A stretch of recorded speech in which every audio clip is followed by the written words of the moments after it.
Here's how I hit my head and turned into snow. First, I filmed myself smashing my face into the table. I used a pillow for safety, but replaced it with my reflection. Then I threw some actual snow onto the table while leaving my hat where I hit my head.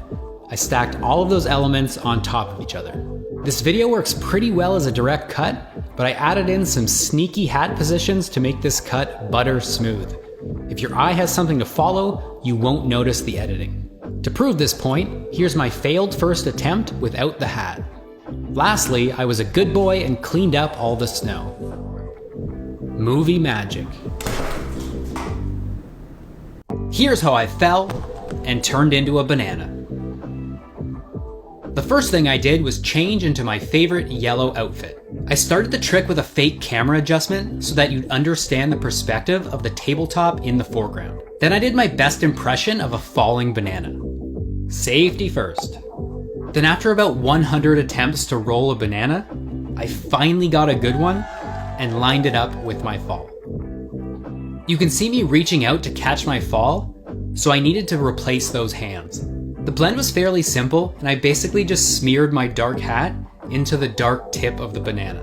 It always helps to give your eye something to follow. Bonus points if you notice that there are 2 bananas in this trick. First a ripe one, and then one I dropped a bunch of times.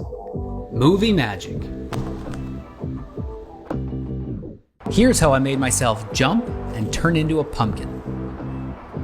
First, I filmed myself jumping. Many times. I tried my best to have only my back show to the camera. I used that jump to line up where the pumpkin should go. Then, I matched the pumpkin to the jump and dropped it to the ground. Here's what the 2 shots look like with a direct cut. Not so smooth. So I added my arms and legs tucking into the pumpkin after the cut, and faded in the pumpkin before the cut.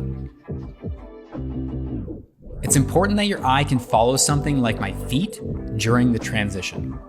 I realized that you never actually see me as a whole pumpkin, so I added pumpkins into the scene to get you thinking about pumpkins before I jump. Movie magic. Here's how I sneezed and burst into flames. First, I filmed myself sneezing, making sure to cover my face. Then I filmed separate clips throwing my shirt and hat. Now I like to do things practically, so this is real fire. I'm a professional, don't try this at home. I always start with a direct cut to an empty shot, then I slide in the clothing elements. Finally, I layer in a bunch of fire until things look good. Oh, and I recorded the sneezing sound on its own to get it just right. Movie magic. Here's how I made myself fall and turn into a bunch of balloons. First, I filmed myself falling safely onto some cushions. I removed the cushions and replaced them with video of the floor. When I fell, I put my hands out to catch myself, making this whole part useless, so I needed to recreate my upper body. I cut out some of these frames and placed them onto my falling legs, rebuilding the entire fall. For the hit, I laid face down on the ground, then I placed a bunch of balloons in the same shape as my body and blew them around with a fan. The trickiest part was blending myself with the balloons, which I kind of did randomly. But I knew you'd probably be looking at my face, so I left my hair in for a few frames to give your eye something to track. I didn't like how all the balloons moved across the floor, so I filmed a separate balloon with some up and down bounce and added that back in. Movie magic.